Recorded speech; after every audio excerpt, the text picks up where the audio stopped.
Sakal Gunarnavasha Vande Guru Sri Charanaravindan.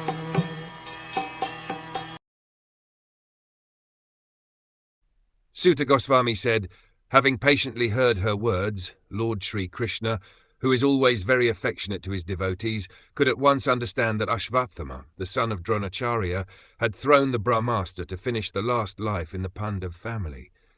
The Lord is impartial in every respect, but still he is inclined towards his devotees because there is a great necessity of this for everyone's well-being. The Pandav family was a family of devotees, and therefore the Lord wanted them to rule the world. That was the reason he vanquished the rule of the company of Duryodhan and established the rule of Maharaj Yudhishthira.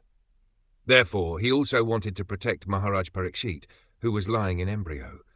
He did not like the idea that the world should be without the Pandavas, the ideal family of devotees.